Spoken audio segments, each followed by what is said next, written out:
চলো কি বলবে আই লাভ ইউ হ্যাঁ মদিনা এইটাই বলবে এইটাই ঠিক আছে হ্যাঁ চলো দিল্লি মুম্বাই কলকাতা চেন্নাই কিছুই ভালো লাগে না নবীকে যারা ভালোবাসে নবীর আশিক কি বলে দিল্লি মুম্বাই কলকাতা চেন্নাই কিছুই ভালো লাগে না দিল্লি মুম্বাই কলকাতা চেন্নাই কিছুই ভালো লাগে না দিল্লি মুম্বাই কলকাতা চেন্নাই কিছুই ভালো লাগে না বড় বক্সিরাটি তাই তো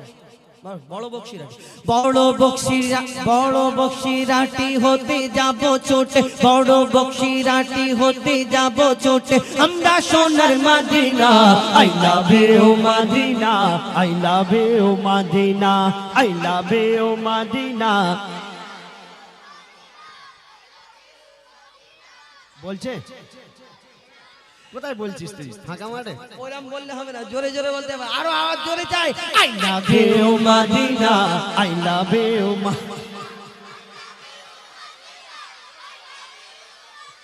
দিল্লি মুম্বাই কলকাতা চেন্নাই কিছুই ভালো লাগে না দিল্লি মুম্বাই কলকাতা চেন্নাই কিছুই ভালো লাগে না বড় বক্সিরাটি হতে যাব ছোটে বড় বক্সিরাটি হতে যাব ছোটে আমরা সোনার Medina I love you Medina I love you Madina I love you Madina I love you Madina I love you Madina তোমায় যে না বাসবে ভালো অন্তর জানি তার কালো তোমার ইশকে যে জন্টু বেশে মন হয় নুরি আলো তোমায় যে না বাসবে ভালো অন্তর জানি তার কালো তোমার ইশকে যে জন্টু বেশে মন হয় নুরি আলো very very beautiful very very beautiful তোমারি নুরি শামা ভেরি ভেরি বিউটিফুল তোমারি নুরি শামা চাহত আমার পূরণ করো একটি বার দিতে চুম্মা I love you Medina I love you Medina জোরে জোরে বলো না I love you Medina I love you Medina I love you Medina I love you Medina I love you Medina Delhi Mumbai Kolkata Chennai কিছুই ভালো লাগে না দিল্লি মুম্বাই কলকাতা চেন্নাই কিছুই ভালো লাগে না বড় বক্সিরাটি হতে যাব ছোটে বড় বক্সিরাটি হতে যাব ছোটে আমরা সোনার Medina I love you Medina I love you Medina I love you Medina I love you Medina I love you Medina I love you Medina দুনিয়ার ভালোবাসা ওই চুপ দুনিয়ার ভালোবাসা আল্লাহ আল্লাহ রাসূলকে ভালোবাসা দুটোর মধ্যে তফাৎ কি বলুন তো দেখুন বুড়ো বয়সে ওই বুড়ো ঠক ঠক ঠক ঠক করে কাঁপতে কাঁপতে পৌষ মাসে মাঘ মাসে শীতেতে ওই ইমাম সাহেব আর মুয়াজ্জিনের পিছনে ঠিক দিয়ে ওই শালটা গায়ে দিয়ে করে এটা হলো মহব্বত ভালোবাসা না আল্লাহ আল্লাহ রাসূলকে যদি না ভালোবাসে তাহলে আল্লাহর ঘরে কি করে ওই যে ঠক ঠক করে জওয়ান যুবক ছেলেরা যাদের গরম খুন তারা দুটো করে লেপ মুড়ি দিয়ে ঘুমায় কিন্তু ওই বুড়ো বয়সে ঠক ঠক করে কাঁপতে কাঁপতে হলেও সেখানে গিয়ে মহব্বতের সঙ্গে দাঁড়িয়ে থাকে কেন এটা হলো মহব্বত ভালোবাসা আর এই দুনিয়ার তাকে যদি বলো বুড়োকে বলো যে বাবাজি তোমাকে একটা সুযোগ দেওয়া হবে তুমি কোথায় যেতে চাও কোন জায়গায় যেতে পারলে ও বলবে আমি কাবা শরীফ যাব মদিনা শরীফ যাব আমার নবীর রওজা জিয়ারত করব চোখ থেকে পানি এসে যাবে আর আমার জন যুবক ভাইদের যদি বলে বাবা তোদের জন্য একটা খুশির খবর আছে কোন জায়গায় ফ্রি অফার দেওয়া হলে তোরা কোথায় যাবি এরা বলবে দীঘায় যাব গোয়া যাব Victoria science city Nicco park shopping mall cinema hall আবার ওই 25শে ডিসেম্বর 31st নাইট 1 জানুয়ারি 26শে জানুয়ারি এরা শুধু মাটি কাঁপায় ডিগ ডিগ ডিগ ডিগ করে শুধু মাটিতে গিপ গিপ করে আওয়াজ হয় বক্স এত বাঁধে পিছনে গাড়ির পিছনে ছোট হাতির পিছনে 20টা 25টাই স্পিকার লাগায় ওই স্পিকারের যা আওয়াজ হয় যদি কোনো একটা বুড়োকে হাত ধরে টেনে দাঁড় করিয়ে 2 মিনিট রাখো বুড়ো 2 মিনিট পরে কাট হয়ে যাবে আর নড়বে না কেন এত আওয়াজ বের করে মনে করে বিশাল কিছু হচ্ছে এই আর এদের যদি বলে কোথায় যাওয়ার ইচ্ছে করবে ওরা বলবে Digha Goa Victoria science city Nicco park আবার শপিং মল সিনেমা হল আবার শপিং সিনেমা হলে গিয়ে বলে 50 টাকা বেশি দিচ্ছি টিকিট কাউন্টারে আমাদের সিটটা একটু কোণের দিকে করে অন্য ব্যাপার, এ মারে পাতি ব্যাপার বলা যাবে না। তাহলে এদের চিন্তা ভাবনা কি আর ওদের চিন্তা ভাবনা কি, কবি ছন্দের মাধ্যমে লিখছে দেখো। ভালোবাসার মেলা দেখি শপিং মল ও পার্কেতে, কেউ ছুটে যায় দীঘা গোয়া ভিক্টোরিয়া নিকোতে। ভালোবাসার মেলা দেখি শপিং মল ও পার্কেতে, কেউ ছুটে যায় দীঘা গোয়া ভিক্টোরিয়া নিকোতে। আমি বোকা ঈমান পাকা, আমি বোকা ঈমান পাকা, মুস্তাফার ওই দিবানা। আমি বোকা ঈমান পাকা, মুস্তাফার ওই দিবানা। নূরে নবী দিলে ছবি, নূরে নবী দিলে ছবি, আকি শুধু Medina. I love you Medina, I love you Medina, I love you Medina, I love you Medina. Delhi Mumbai Kolkata Chennai কিছুই ভালো লাগে না, দিল্লি মুম্বাই কলকাতা চেন্নাই কিছুই ভালো লাগে না। বড় বক্সিরাটি হতে যাব ছোটে, বড় বক্সিরাটি হতে যাব ছোটে আমরা সোনার Medina. I love you Medina, I love you Medina, I love you Medina, I love you Medina, I love you Medina, I love you Medina, I love you Medina, মাইকে I বলবি একবার। love you Medina, I love you Medina, I love you Medina. এই তুই আয়, এনে নিয়ে যা। হ্যাঁ, এবারে চলে যাও, হয়ে গেছে তোমার। হ্যাঁ, তোমাকে একটুখানি গাওয়ার সুযোগ দিয়েছিলাম বন্ধ মাইকে, গেয়েছো মন খুশি, এবার তুমি গিয়ে বসো। হ্যাঁ, এই নিয়ে যাও। তুমি কালকে ভাইরাল হয়ে যাবে। হ্যাঁ, আচ্ছা তুমি জোরে বলেছো, একবার অরিজিনাল বলে দেখো আল্লাহু আকবার। আমি তাকবীর দেবো, হাতটা ছেড়ে দাও, সোজা হও, আল্লাহু আকবার জোরে বলতে হবে, গলাটা ঠিক করো, করো করো, হ্যাঁ, সোজা হয়ে যাও, সোজা হয়ে যাও। হ্যাঁ, আল্লাহু আকবার বলবে, আর ওইদিকে তাকে, আমার দিকে কেন, ওইদিকে তাকে, এত জোরে বলবে। যদি আসতে হয়েছে, যদি আসতে হয় তাহলে কিন্তু এই যে 10 টাকা দেবো 20 টাকা ফেরত নেবো, আর জোরে হলে এটা দেবো। জোরে বলো দেখি, নারে তাকবীর। ঠিক আছে, ঠিক আছে। এবার সিঙ্গেল কণ্ঠে আমরা আপনাদের সঙ্গে তুলে ধরার চেষ্টা করি ইনশাআল্লাহ। যাই হোক, আমার ভাই ফরমাইশ করলেন আল আমিন নবী আমার মুক্তিদাতা সবার, সে গজলটি শোনাবো। আপনারা জানেন আগে আমাদের এই পশ্চিম বাংলার বুকে বাংলা গজল হতো না, উর্দু গজল হতো, এবং উর্দু গজল হতো। তারপরে আমাদের মেটিয়াপুরুজ পীরডাঙ্গায় জালালি বাবা, তিনি সর্বপ্রথম বাংলা গজল লিখলেন। তার ভক্তগণের বাড়িতে বাড়িতে গিয়ে তিনি পরিবেশন করে শোনাতেন। তারপর এপার বাংলা ওপার বাংলার বিখ্যাত কবি কাজী নজরুল ইসলাম, তিনি বাংলা গজল লিখলেন। আব্বাস উদ্দিন সাহেব তিনি গেয়েছিলেন। তারপরে এই বাংলা গজল প্রায় শেষ হতে চলেছিল। গজল জগতের সম্রাট ইশকে হাবিব সাহেব তিনি ক্যাসেট করলেন ঈদ কা চাঁদ, ইসলাম জাহিদ। তারপরে সেই থেকে আজও পর্যন্ত এই পশ্চিম বাংলার বিভিন্ন জায়গায় বিভিন্ন এলাকায় আমরা বাংলা গজল শুনতে পাচ্ছি। এই বাংলা গজল শুধু পশ্চিম বাংলায় নয়, পশ্চিম বাংলার বাইরে আমরা আসাম, ত্রিপুরা এবং ঝাড়খণ্ড আরো অন্যান্য রাজ্যে গজল, এই বাংলা গজল চলছে। এমনকি আমরা বাংলাদেশেও গিয়েছিলাম আপনাদের দোয়ার বারকাতে। তো সেই বাংলা গজল যিনি আবার পুনরায় আমাদের মধ্যে ফিরিয়ে দিয়েছিলেন জনাব ইশকে হাবিব সাহেব, তিনি এখন শারীরিকভাবে অসুস্থ আছেন। তো তানার একটি গজল আমরা প্রত্যেক স্টেজে গিয়ে থাকি। তো সেই গজল আপনার সামনে ছোট্ট করে পরিবেশন করে শোনাবো, আশা করি মনোযোগ সহকারে শুনবেন। একটু তাকবীর দাও বাবা, নারে তাকবীর।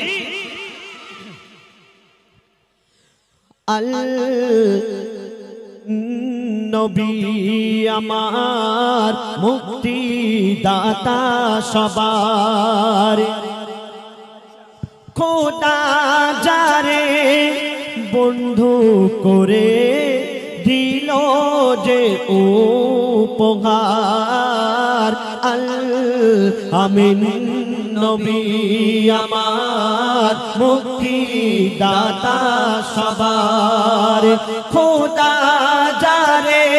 বন্ধু করে দিল যে উপহার আল আমিন নবী আমার মুক্তি দাতা সবার। দেখো যে জগৎবাসী দেখো দেখো রবি শশী দয়া মায়ার সাগর এলো সবার মুখে ফোটায় হাসি। দেখো যে জগৎবাসী দেখো দেখো রবি শশী দয়া মায়ার সাগর এলো সবার মুখে ফোটায় হাসে। এসো নেমে ফারিস্তারা দেখে হবে আত্মহারা হয়নি এমন হবে না আর মোহাম্মদ নাম জাহার আল আমিন নবী আমার মুক্তি দাতা সবার। একদিন আমার দয়ার নবী মায়ের নবী একটা পথের ধার দিয়ে জঙ্গলে রাস্তা দিয়ে হেঁটে হেঁটে যায়। যেতে যেতে দেখে দয়ার নবী মায়ের নবী যে দেখছেন সেই পথের ধারেতে একটা হরিণীকে বন্দি করে এক শিকারী জঙ্গল থেকে ওই শিকার করে এনে বন্দি করে রেখেছে। হরিণী আমার দয়ার নবীকে দেখে আমার নবীকে বলছে, ইয়া রাসূলুল্লাহ, ইয়া হাবিবাল্লাহ, আপনি শুনেছি নাকি দয়ার নবী মায়ের নবী আমার বাচ্চাগুলো এই সময় দুধ পান করে, রাসূলুল্লাহ আমাকে একটু যদি ছেড়ে দেন তাহলে আমি এই সময় আমাকে একটু ছেড়ে দেন, আমি ওই বাচ্চাগুলোকে দুধ পান করি আবার ফিরে আসবো ইয়া রাসূলুল্লাহ, আপনাকে আমি কথা দিচ্ছি। যখন এই কথা বলে দয়ার নবী মায়ের নবী এই কথা শোনার পরে সেই বন্দি হরিণীকে খুলে দেয়। ওই হরিণী ছুট মারে জঙ্গলের দিকে আর সঙ্গে সঙ্গে সেইখানে কি ঘটনা শুরু হয় দেখছে দেখুন। পথের ধারে বাধা ছিল অবলা এক বনের হরিণ যে পথ দিয়ে যেতেছিলেন আমার প্রিয় নবী করিম। পথের ধারে বাধা ছিল অবলা এক বনের হরিণ যে পথ দিয়ে যেতেছিলেন আমার প্রিয় নবী করিম। ডেকে বলে নবীজিকে ছেড়ে দাও গো আজ আমাকে। কেন? কোচি কোচি বাচ্চা আমার প্যাসে যে আছে বেকরার আল আমিন নবী আমার মুক্তি দাতা সবার। নবীজি সেই বন্দি হরিণীকে যখন ছেড়ে দিল সেই শিকারী দূর থেকে দেখা পেয়ে ছুট মেরে এসে আমার নবীর সামনে দাঁড়ালো, হাজির হলো। কে তুমি? বিনা হুকুমে বিনা পারমিশনে আমার বন্দি করা হরিণ কেন ছেড়ে দিয়েছো? কেন ছেড়ে দিলে? আমার দয়ার নবী মায়ের নবী বলছে, শোনো হে শিকারী, ওর বাচ্চা দুটো দুধ পান করবে, ছটফট করছে খিদাতে, ও গিয়েছে আবার ফিরে আসবে। তখন সেই শিকারী বলে, তুমি কে? তুমি কে? মানুষ তুমি কেমন যে একটা অবলা জন্তু সে চলে গেল বলছে আবার ফিরে আসবে? আমার দয়ার নবী মায়ের নবী বলছে, শোনো সেই শিকারী, আমি যতক্ষণ নয় ফিরে আসে তোমার হরিণ আমি তোমার কাছে জামিন থাকবো। কেমন নবী ছিলেন, তারপর কি ঘটনা হয় লিখছে দেখুন। হরিণ যখন ছেড়ে দিল শিকারি এক কখন এলো বলে বিনা হুকুম আমার হরিণ কেন ছাড়া পেল। হরিণ যখন ছেড়ে দিল শিকারী এক তখন এলো বলে বিনা হুকুম আমার হরিণ কেন ছাড়া পেল।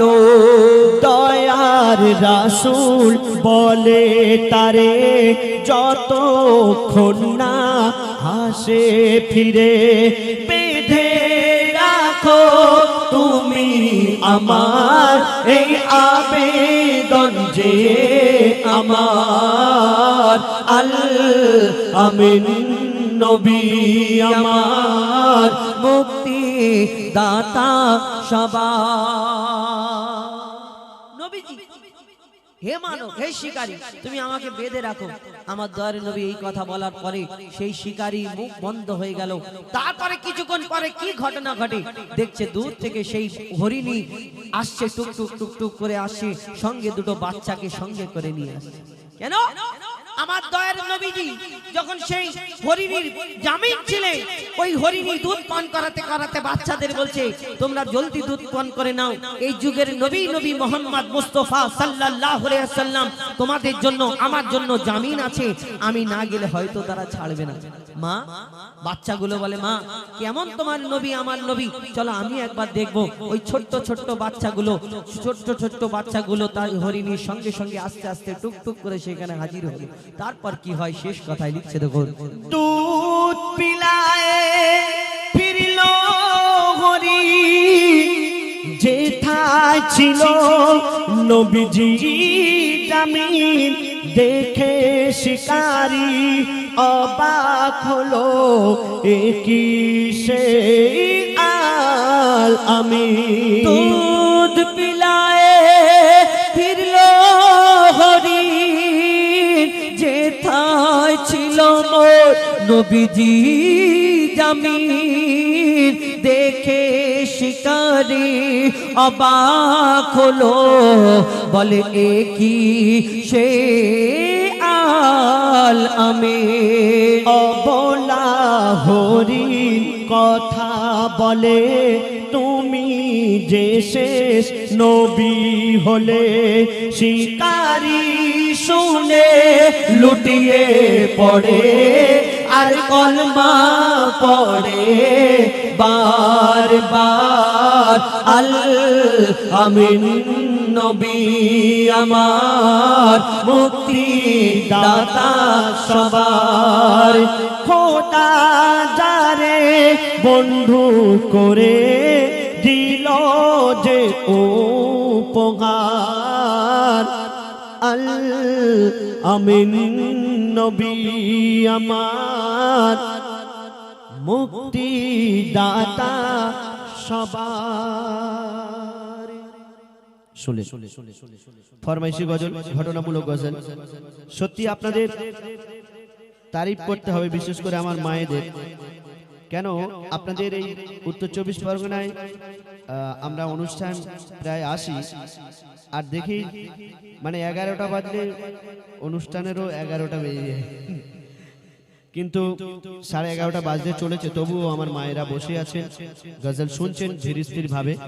আপনাদেরকে অনেক অনেক ধন্যবাদ জানাই। এখন একটি ছোট্ট করে কবরকে উদ্দেশ্য করে গজল শোনাবো। কবরকে উদ্দেশ্য করে একটি ছোট্ট করে গজল পরিবেশন করে শোনাবো।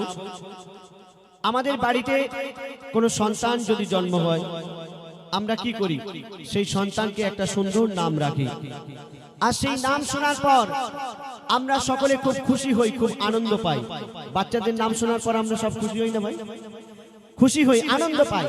কিন্তু কবরের নাম যখন কবর রাখা হলো, ফেরেশতারা কি বলছে শুনুন। বলছে কবর আল্লাহ যখন, বলছে কবর আল্লাহ যখন রাখে আমার নাম, বলছে কবর আল্লাহ যখন রাখে আমার নাম, আমার নাম শুনে সবার বদন থেকে বেরোয় ঘাম, নাম শুনে সবার বদন থেকে বেরোয় ঘাম। আমার কাদা দিয়ে বানায় খোদা, কবর বলছে আমার কাদা দিয়ে বানায় খোদা মাটির আদাম, আমার কাদা দিয়ে বানায় খোদা মাটির আদাম। আমি আধা জান্নাত আর আধা জাহান্নাম, আমি আধা জান্নাত আর আধা জাহান্নাম। বলছে কবর আল্লাহ যখন, বলছে কবর আল্লাহ যখন রাখে আমার নাম, বলছে কবর আল্লাহ যখন রাখে আমার নাম শুনে সবার বদন থেকে বেরোয় ঘাম, নাম শুনে সবার বদন থেকে বেরোয় ঘাম। কবর বলছে আমি এমন একটি ঘর, যে আমার ঘরে আসবে সে যদি দুনিয়া থেকে ভালো কাজ করে আসে, আল্লাহর হুকুম নবীর তরিকা মতো চলে, তাকে আমি অনেক খাতির যত্ন করব। আর দুনিয়াতে যদি পাপ করে, দুনিয়াতে যদি আল্লাহর হুকুম নবীর তরিকা মতো না চলে, তার জন্য আমি ভয়ঙ্কর হয়ে যাব। বলছে শুনুন, আমি এমন মহল ওই, আমি এমন মহল ওই, আধার আবার আলো, খারাপের করে খারাপ আবার ভালোর করে ভালো, খারাপের করে খারাপ আবার ভালোর করে ভালো। ওগো আমির ফকির বাদশা উজির যে মোর ঘরে এলো, যার কর্ম যেমন তেমন খাতির আমার কাছে পেলো, কর্ম যেমন তেমন খাতির আমার কাছে পেলো। আমি আমল দেখি ঈমান দেখি, কবর বলছে আমি আমল আর ঈমান দেখব। দুনিয়াতে তোমার অনেক ধন দৌলত ছিল, অনেক টাকা পয়সা ছিল, অনেক নাম ছিল, ওসব আমি কিছুই দেখব না।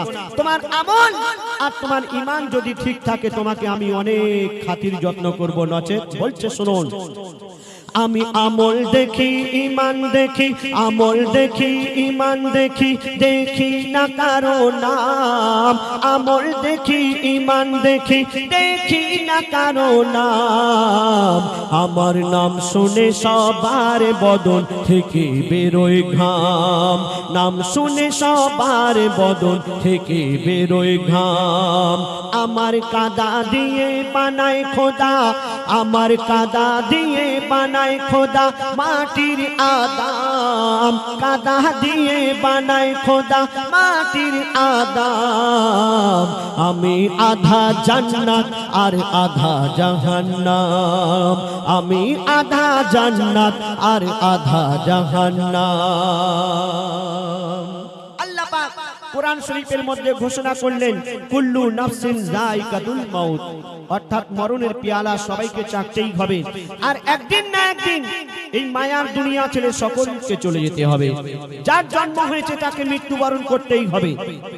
এই দুনিয়াতে যখন পিতা আদম আলাইহিস সালাম এসেছিলেন, এই দুনিয়া একদম বাচ্চা ছিল, কম বয়সের ছিল।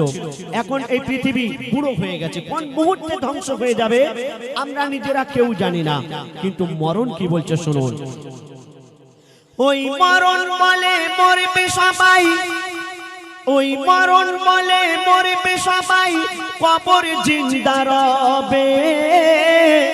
মানব দানব সবাইকে ওই কবর গিলে খাবে, মানব দানব সবাইকে ওই কবর গিলে খাবে। বৃদ্ধ হবে এই পৃথিবী, শক্তি কমে যাবে। বলছে কবর মোর দাওয়ানি ঠিক এমনই রবে, বলছে কবর মোর দাওয়ানি ঠিক এমনই রবে।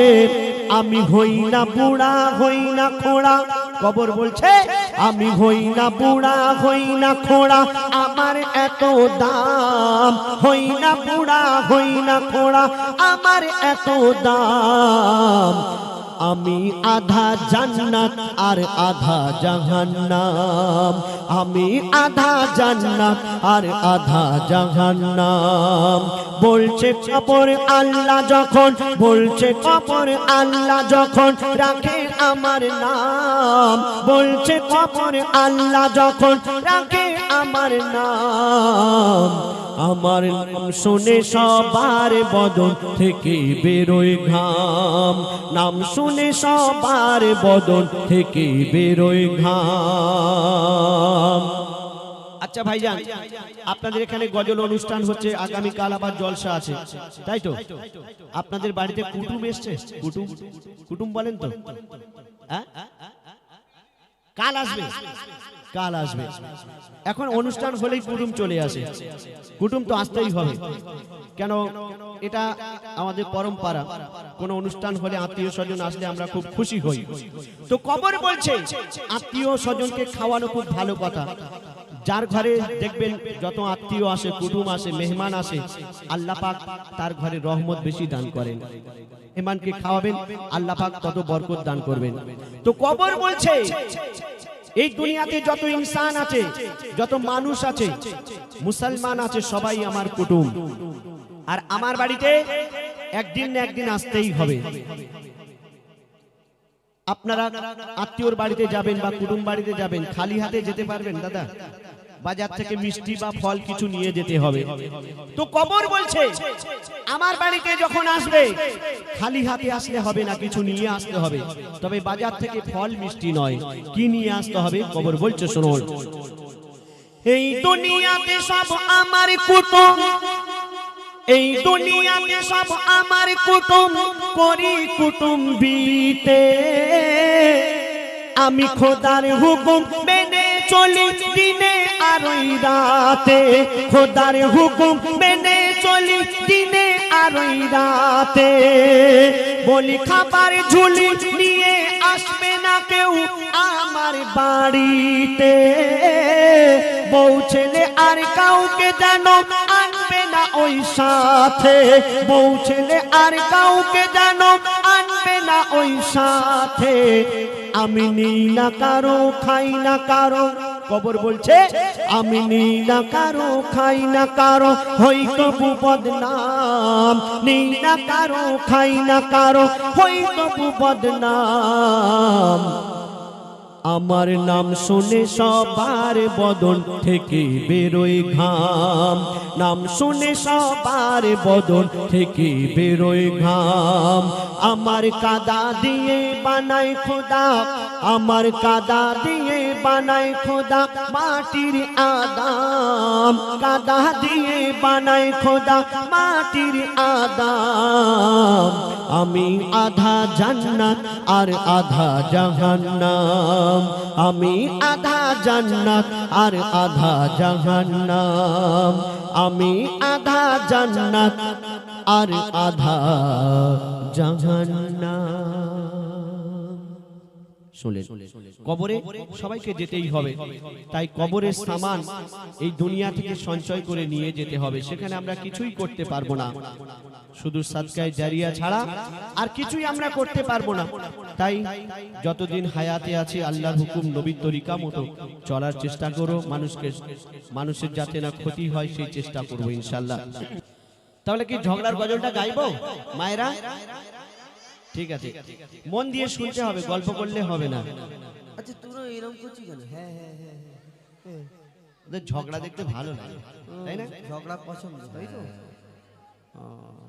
মারামারি করব এইবারে চিন্তা করছি শাবল নিয়ে আসবে, যে যাকে পারবে একদম। আমাদের ইলিয়াস ভাই কই? ঠিক আছে, না থাকো ওইখানে, ওইখানেই থাকো। তুই জাজমেন্ট হবি আয়। না না, কে হারে কে জিতে তুই। ওই ইলিয়াস এখানে বস, বস বস বসো, হ্যাঁ বসো। তোর লুঙ্গিটা আমার হাত দিবি বুঝলি যাওয়ার সময়। হ্যাঁ বসো। আচ্ছা যাই, বেশি কথা বলে সময় নষ্ট করব না। তুমি বলো, মায়ের সম্মান বেশি না বাপের সম্মান বেশি? মার সম্মান বেশি। কি রে করছিস? মার সম্মান বেশি। মেন আগে আমরা বিশাল ঝগড়া করতাম, এখন ঝগড়া করা ছেড়ে দিই, আমরা ভালো হয়ে গেছি। তো আগের মতন আর ঝগড়া করব না, হালকা করে করব, শুধু গজলগুলো বলবো, কথাবার্তা একটু কম বলবো। এখন ব্যাপার হলো মার সম্মান বেশি না বাপের সম্মান বেশি? আমার কাছে বাপের সম্মান বেশি। বাপের সম্মান বেশি কেন বলো, একটু বোঝাও। আল্লাহ এই দুনিয়াতে প্রথম কাকে সৃষ্টি করেছে? আল্লাহ আগে কাকে? পিতা আদমকে। তাহলে কে আগে? বাপ আগে এসছে। তাহলে কে যে আগে সে বড়, সে সব থেকে না, ও তো বয়সে বড়, বাপ কিন্তু না হলে মা কি করে হতো? বাপ না হলে আদম যদি না হতো, হ্যাঁ, তাহলে মা হাওয়াকে বানাতো না। বানাতো না। ঠিক বলেছি। বাপ যদি না আসতো মা কোথা থেকে? এখন পিতা আদমকে আল্লাহ পাক যদি দুনিয়াতে একা ছেড়ে দিত, আমার আব্বার সাথে যদি মায়ের বিয়ে না হতো, হ্যাঁ এটা স্বাভাবিক। হ্যাঁ। যদি বিয়ে শাদী দুনিয়ায় রীতি রেওয়াজ না থাকতো, এই প্রথমেই আদম নবী কে আল্লাহ যখন জান্নাত থেকে দুনিয়ায় পাঠালো, পিতা আদমকে শ্রীলঙ্কায়, মা হাওয়াকে জেদ্দায়। জান্নাত থেকে দুনিয়া আসার পরে তাদের মিলন হলো একসঙ্গে, তারপরে তাদের জোড়া জোড়া বাচ্চা হয়েছিল। কিন্তু জোড়া জোড়া বাচ্চাটা কেন হলো? বেশ তো একটা, কারণ আমাদের একটা হয়, দুটো হয়, তিনটে হয়। জোড়া জোড়া বাচ্চা এই কারণে হলো, একটা ছেলে একটা মেয়ে, একটা ছেলে একটা মেয়ে। এই কারণে যে তাদের ভাই বোনের বিয়ে হবে, বিয়ে হওয়ার পরে তারপরে তাদের বাচ্চা কাচ্চা হবে, তবে দুনিয়া বাড়বে। তাহলে প্রথম বাপ, তারপরে মা। প্রথম বাপ তারপর মা। কিন্তু হাদিস কোরআন কি প্রমাণ দিচ্ছে শোনো। ঠিক আছে, আমার কাছে হাদিস, আমি কি, তুমিও বলবে, আমি কি অসুবিধা নেই। আমি কি গীতা থেকে বলবো? তুমি যাই থেকে বলো, আমি হাদিস থেকে বলছি শোনো। হাদিস ও কোরআন দেবে তার প্রমাণ, ইকো কমন। হাদিস ও কোরআন দেবে তার প্রমাণ, হাদিস ও কোরআন দেবে তার প্রমাণ। মায়ের সেবা আগে, পিতার সেবা পরে, এমন কথা বলেন শেষ পয়গম্বরে। হাদিস ও কোরআন, হাদিস কোরআন প্রমাণ দিচ্ছে মা সেবা আগে করো, পিতা সেবা। তাহলে পিতা কি ফেলে দিতে হবে? না। কি তাহলে আব্বা তাহলে বেকার? মা যদি সব মা গো মা মা। আচ্ছা তুমি সুরেই বলো।